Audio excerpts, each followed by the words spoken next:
سلورم وتعلم لغیر الدین، چې کله علم دین او علم د دنیا د حاصلولو دپاره انسان زده کوي. چې زه به علم حاصل کما، چې زه ډېر زیات شهرت یافته شم، زه به پې مناظرې کوم، زه به پې بحث مباحثې کوم، خلکو سره به بحثونه کوم، په دې نیت باندې علم حاصل کی چې ما ته پې شهرت حاصل شي، واه واه وویل شي، نو دا د قیامت بله پنځمه نښه شوه. ځکه د علم حصول په دې نیت باندې پکار ده چې الله راضي شي. زه خپل رب پېژنم په صفاتو سره، په دلایلو سره، د الله احکاماتو پېژنم چې زما زندګۍ کې راشي امت مسلمه ته ورسوم. دکه غرض سره علم حاصلول ډېر د ثواب څیز دی. کوم دکه علم په دې نیت حاصل کې چې زه به پې بحث مباحثې کوم، شهرت حاصل کم، خلک واه واه وکړي، نو همدکه علم به د قیامت په ورځ باندې وبال ګرځي په انسان باندې. حدیث مبارک کې راځي، نبی کریم صلی الله علیه وسلم فرمایل اول من تصعر به نار جهنم العالم.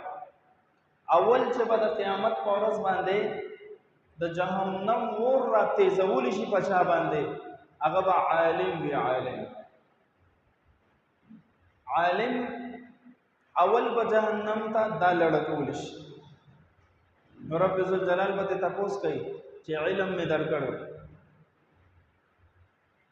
او چې علم مې حاصل کړو دې دپاره چې زه پې ستا د دین اشاعت وکړم، ستا دین خور کړم، نو به فرمایلی شي کذبته، دروغ وایي، تا علم دې دپاره نو حاصل کړی، تا د شهرت دپاره حاصل کړو، او دنیا کې تا ته شهرت ملو شوی دی، آخرت کې دې څه نشته.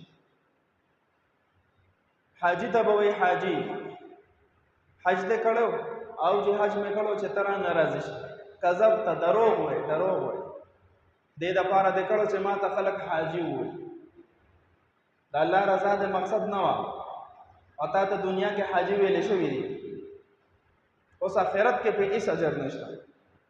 مجاهد به راشي، جهاد مې کړو یا الله ستا رضا دپاره، کذبته، دروغ وایي، دې دپاره دې کړو چې ما ته خلک ډېر بهادر ووایي، شهرت حاصل کم، بهادر درته ویلي شوي دي په دنیا کې، آخرت کې دې هېڅ اجر نشته.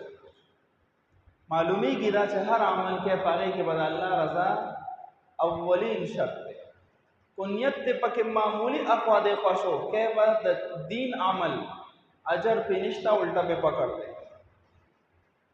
نو والزکات مغرمه، چې کله زکات خلک تاوان وګڼي چې دا خو تاوان دی، نعوذ بالله، د الله حکم یې نه ګڼي، بس بیا د قیامت انتظار کوه. دا بله نښه. واطاع الرجل امرأته وعق امه، پنځمه نښه د قیامت چې کله سړی د ښځې تابع